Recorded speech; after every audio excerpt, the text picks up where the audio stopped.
हाय नमस्कार, मेरा नाम है आचार्य सुभाषिष बनर्जी।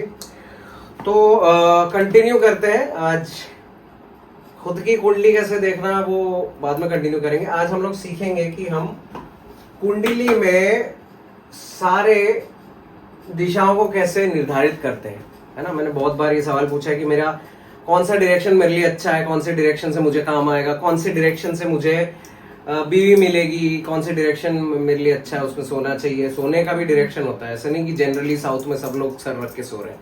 हाँ, किसी के लिए नॉर्थ भी अच्छा होता है, किसी के लिए वेस्ट अच्छा होता है, किसी के लिए ईस्ट अच्छा होता है, ऐसा बिल्कुल जरूरी नहीं।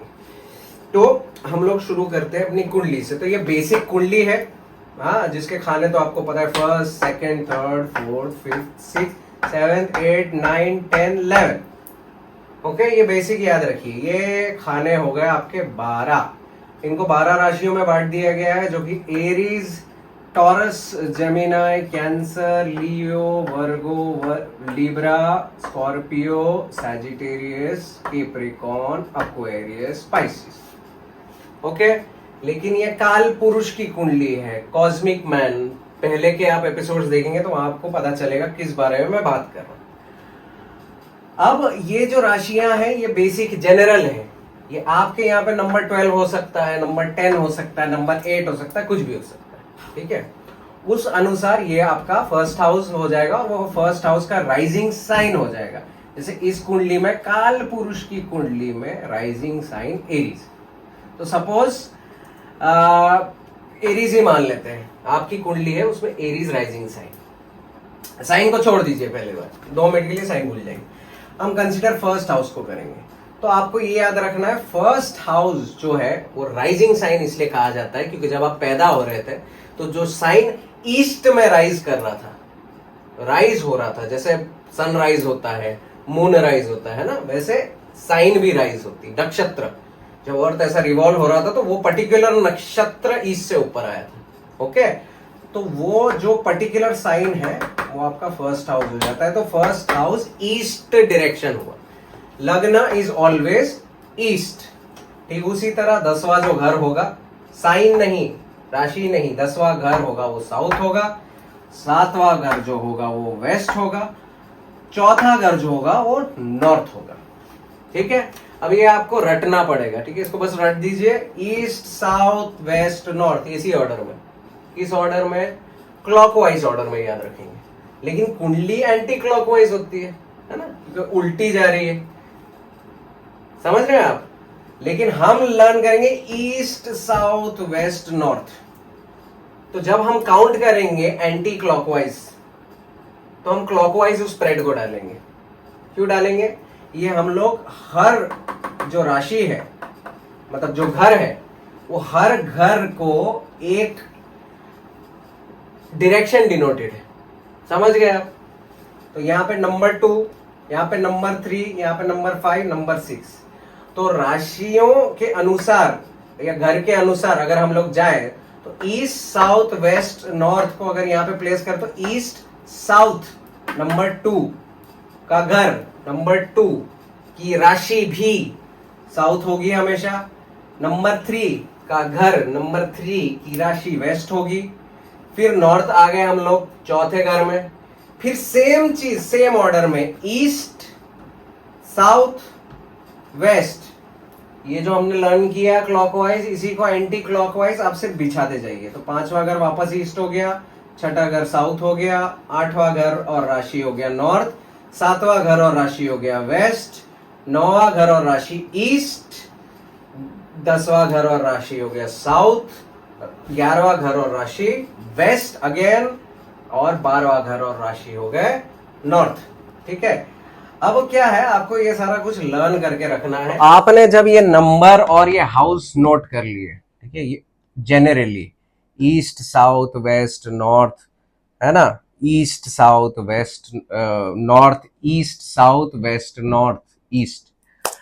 तो क्या होगा कि जब आपका साइन बदलेगा, है ना, अगर आपने एक बार रट लिया तो आपको मालूम है ये नंबर से ये नंबर से ये डायरेक्शन डिनोटेड है, तो आपने लर्न कर लिया। तो अब आपका डायरेक्शन साइन कर लेते हैं नंबर 12। तो नंबर 12 की आपकी हो गया लग्न। लग्न मतलब आपका ओरिजिनल जो हाउस है, जो ईस्ट में राइज कर रहा था, वो कौन सा हुआ? पाइसिस। लेकिन अगर हम काल पुरुष की कुंडली देखें तो पाइसिस का कौन सा डायरेक्शन था? 12वें घर का, तो वो हो गया नॉर्थ। इसका मतलब है आपके लग्न के अनुसार आपका बेस्ट डायरेक्शन होगा नॉर्थ। अंडरस्टूड? लग्न के अनुसार, देह के अनुसार। अगर यहां पे और एक एग्जांपल से बताता हूं, यहां पे अगर नंबर 10 आ गया तो ईस्ट में आपके लग्न जो राइज हो रहा था साइन, वो था केप्रिकॉन। बट काल पुरुष की कुंडली में Capricorn denotes the south direction. तो जब आपका केप्रिकॉन लग्न होगा तो आपका डायरेक्शन होगा लग्न का साउथ। बेस्ट डायरेक्शन होगा आपके लग्न के लिए, जिसका मतलब है साउथ की डायरेक्शन में अगर आप सर रख के सोएंगे, साउथ की डायरेक्शन में रहेंगे, मतलब वो तो जनरली लेके ही जाती कुंडली जहां ले जानी, महादशा अंतरदशा के अनुसार, राशि और लग्न के अनुसार, लेकिन साउथ डायरेक्शन में आप बेसिकली हेल्दी रहेंगे। फिर आपको नोट करनी है, जब आपने सब लर्न कर लिया, ठीक है, सारी राशियां, राशियों से डिनोटेड डायरेक्शन, फिर आपको सेकंड चीज लग्न के बाद क्या देखना है? राशि देखना है। राशि एस्ट्रोलॉजी के अनुसार मैंने आपको सिखाया था लास्ट वीडियो में, राशि एस्ट्रोलॉजी के अनुसार is the sign in which your moon is place. वो साइन, वो राशि जिसमें चंद्रमा प्लेस्ड हो, ठीक है, इंग्लिश कैलेंडर वाला नहीं, वो जोडियक होता है जिसमें सन प्लेस्ड होता है, वो साइन को कंसीडर करते हैं, वो वाला नहीं है। हम moon calendar, moon lunar calendar use करते हैं, ठीक है। तो हम लोग सपोज प्लेस करते हैं कि राशि यहाँ पे आ गई, मेरी पकड़ लेते हैं, यहाँ पे चंद्रमा था मेरा, तो मेरा चंद्रमा यहाँ पे है, ये मेरा चंद्रमा है, तो ये मेरा चंद्र राशि हो गई, ठीक है। अब चंद्र राशि कौन सी हुई? एक्वेरियस। अब एक्वेरियस का डायरेक्शन कौन सा था? ओरिजिनल एक्वेरियस का डायरेक्शन था वेस्ट। तो हमें यही याद रखना है कि राशि अनुसार मेरा बेस्ट डायरेक्शन हो गया। राशि मतलब मेरा मन कहाँ अच्छा रहता है? मेरा मन अच्छा रहता है वेस्ट डायरेक्शन में। ओके, तो अगर ये लगना, मैं चेंज कर दे रहा हूं वापस, मैं अपने ही कुंडली के अनुसार आपको एक एग्जांपल सिखाता हूं, ठीक है। तो मेरा लग्न है एरीज का, मेरा राशि यहाँ पे बैठा हुआ है, चंद्रमा क्योंकि मेरे एक्वेरियस में है, तो मेरा राशि का डायरेक्शन वेस्ट है और मेरे लग्न का डायरेक्शन ईस्ट है। अब ये तो एकदम ही डिफरेंट हो गया कि बॉडी ईस्ट में कंफर्टेबल है और मन वेस्ट में कंफर्टेबल है। करेक्ट बोले आप, क्योंकि ये मूवेबल साइन है और ये फिक्स्ड साइन है। अब ये मूवेबल और फिक्स्ड साइन क्या होता है? ये मूवेबल साइन बोलते हैं कार्डिनल्स। 1, 4, 7, 10 मूवेबल है। मूवेबल मतलब ये चेंज होते रहते हैं, बदलते रहते हैं, आगे बढ़ते रहते हैं लाइफ में। 2, 5, 8 सॉरी, हाँ 2, 5, 8, 11 2, 5, 11 हो गए मूवेबल, ठीक है, सॉरी फिक्स्ड। पहला वाला हुआ 1, 4, 7, 10 हुए फिक्स्ड, 2, 5, 8, 11 हो गए मूवेबल, 3, 6, 9, 12 हो गया डुअल, मतलब मूव भी कर रहा है और स्थिर भी है, स्थिर, अस्थिर और डुअल, ठीक है। इसके अनुसार क्या ये देखने को हेल्प करता है, क्या कहते हैं वो, मुहूर्त, वो भी मैं समझाता हूं कैसे। तो जब हमको ये देखना है कि मेरे लिए डायरेक्शन कौन सा है, तो राशि के अनुसार वेस्ट है, लग्न के अनुसार ईस्ट है। अब तीसरी चीज हमें यह भी देखनी है कि महादशा कौन सी चल रही, क्योंकि महादशा is the theme in which I am living, मतलब मेरे चारों तरफ कौन सा कलर फैला हुआ है, किस तरह की स्थिति बनी हुई है। तो सपोज मेरा बुध की महादशा चल रही है, तो बुध मेरा हो गया तीसरे घर का स्वामी और छठे घर का स्वामी, जिसका लॉर्ड हो गया वापस से वेस्ट और साउथ। लेकिन वो बैठा कहां है? वो बैठा है वापस जाके 10वें घर में, यहां पे मेरा मरकरी बैठा है। तो 10वें घर का लॉर्ड कौन सा हुआ वापस से? 10वें घर का ओरिजिनल लॉर्ड हुआ साउथ। अब ये तो तीनों ही बदल गए, अब तीनों में से होगा क्या? तो होगा ये कि मैं अपने लग्न अनुसार एक डायरेक्शन में जाऊंगा, क्योंकि लग्न उसको खींचेगा मैग्नेटिज्म की वजह से, उस तरफ जाएगा। मगर उस डायरेक्शन, सपोज मैं इंडिया में हूं, इंडिया के ईस्ट में जाऊंगा, तो मैं आया कोलकाता में, और इंडिया के ईस्ट के महादशा मुझे उसके सदर्न जोन में रखेगा, उसकी पूरी महादशा में, तो मैं साउथ परगना में हूं, है ना, southern side of Kolkata which is in the east. और उसमें भी मेरा मन वेस्ट की ओर दौड़ेगा और मैं आ रहा हूं मुंबई से, तो मेरा मन कभी भी यहां पे नहीं लगता, क्योंकि जो साइन है वो चेंज हो गया है। आप समझ रहे हैं? जो मेरा राशि है, मन का साइन है, वो एक्वेरियस है, उसमें वो वेस्ट में कंफर्टेबल, मन का मजा आता है, मन को मजा आ रहा है मुंबई में, और बदन को मजा आ रहा है कोलकाता में। मतलब मेरा देह बेटर रहेगा वेस्ट बंगाल में, भले ही मन कहां भी जाए।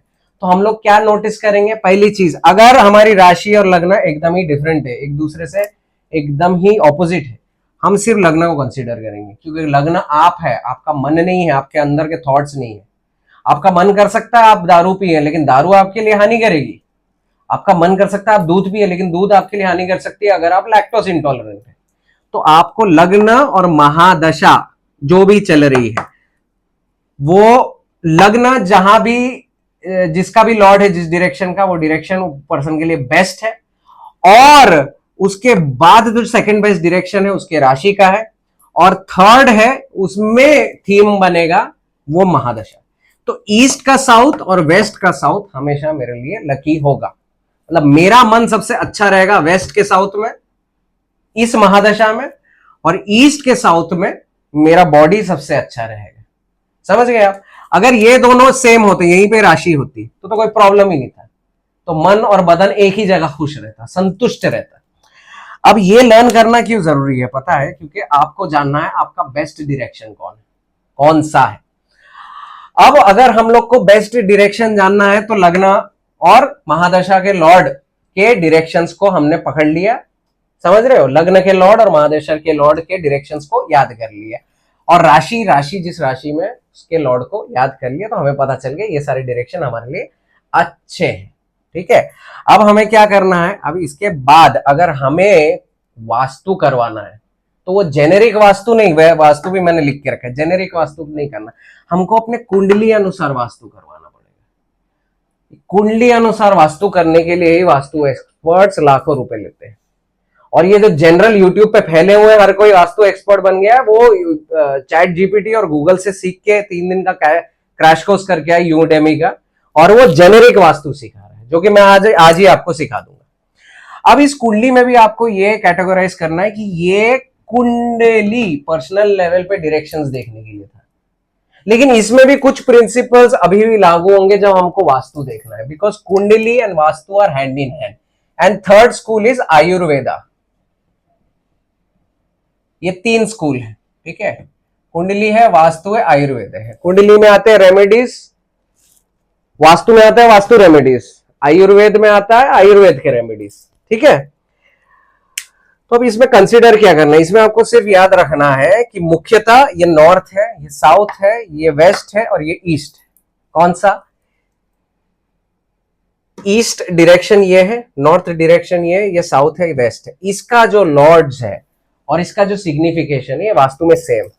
ईस्ट का लॉर्ड हमेशा वास्तु पुरुष का ही लॉर्ड होगा। नंबर 1 का लॉर्ड जो है एग्जल्टेड, यहां पे कौन सा साइन है? यहां पे है सन। वेस्ट का एक्सल्शन का साइन 7th हाउस का कौन सा होता है? सैटर्न। यहां पे भी सिमिलर है। तो जब हम वास्तु करेंगे तो हमें याद रखना है कौन से directions? East, north, south, west. अब जब राशियों के डायरेक्शंस थे वो सिर्फ कुंडली के लिए याद रखने। अभी जब हम लोग वास्तु में आ गए तो ये याद रखना है कि नॉर्थ से नॉर्थ ईस्ट तक का पूरा पोर्शन नॉर्थ ईस्ट है। ये हो गया ईशान कोण। ये हम लोग आ गए वास्तु पे। अब हम कुंडली से वास्तु पे गए। आपको समझ में आ रहा है? ईस्ट से साउथ तक का पूरा डायरेक्शन साउथ ईस्ट हो जाएगा, जो वीनस रूल करेगा, जिसका डीटी अग्नि भी है। अब साउथ ईस्ट, ठीक है। वेस्ट से साउथ का डायरेक्शन रूल करेगा राहु, ठीक है। और नॉर्थ से वेस्ट तक का रूल करेगा नॉर्थ वेस्ट, जिसका लॉर्ड होगा मून। तो आपको यह ध्यान देना है कि आप कुंडली में जो राशियों के डायरेक्शन दिए हुए हैं इसको वास्तु में ना अप्लाई करें, वरना कंफ्यूजन हो जाएगा। आप अभी हो रहे होंगे कंफ्यूज, कोई बात नहीं, आपको समझ में आ जाएगा अगर आप रिपीट पे सुनेंगे मैंने जो कहा है। तो पहले आपको ये कंसीडर करना है कि कुंडली में ही जो ईस्ट, नॉर्थ, साउथ और वेस्ट है, उसी में जो लॉर्ड्स है जो एक्सल्टेड है सिवाय मर्क्यूरी के, यहाँ पे जुपिटर एक्सल्टेड होता है, लेकिन मर्क्यूरी को कंसीडर किया जाता है क्योंकि यहाँ पे अर्थ एलिमेंट है। कहाँ? चौथे घर में। तो अब मैं खुद कंफ्यूज हो गया हूं तो हम लोग क्या करेंगे, हम लोग इसके बाद नेक्स्ट टाइम लेते हैं, जो भी लेना है आपको याद रखने हैं इन राशियों को और ये डायरेक्शंस को, लेकिन इसको कंफ्यूज नहीं करना है कुंडली में और वास्तु में, वरना क्या होगा, सारे कॉन्सेप्ट जंबल्ड अप हो जाएंगे। अब वास्तु के तरफ आते हैं। वास्तु में बेसिकली जो फर्स्ट हाउस है, जो फर्स्ट हाउस हम लोग लेंगे वो ईस्ट है, तो ईस्ट में राइज हो रहा है सन, वहां पे फायर एलिमेंट है, गॉड इंद्र है। सेकेंड हो गया वेस्ट, पूर्व पश्चिम, वेस्ट जहां वाटर एलिमेंट है, लॉर्ड है सैटर्न, और गॉड वहां पे डीटी जो प्रिसाइड कर रहे हैं वहां पे वरुण है, ठीक है, जो कि वहां पे प्रिसाइड कर रहे हैं। थर्ड हम लोग नॉर्थ में चले जाएंगे, जो कि उत्तर है, उसमें प्रिसाइड कर रहा है मर्क्यूरी और डीटी है वहां पे कुबेरा। फिर हम लोग आएंगे चौथे दक्षिण, जिसका लॉर्ड है मार्स, क्योंकि वहां पे एक्सल्टेड है, और डीटी है यम। तो ये अर्थ एलिमेंट है, ये फायर है, ये भी फायर है, ये वाटर है। अर्थ, फायर, फायर, वाटर, ठीक है, ये याद रखिएगा। अब हम लोग नॉर्थ ईस्ट, जो ईशान कोण है, वो डायरेक्शन को लेंगे जहां पे रूलरशिप है जुपिटर की, लॉर्डशिप डीटी रूलिंग है शिवा, और यहाँ पे स्पिरिचुअल वाटर है।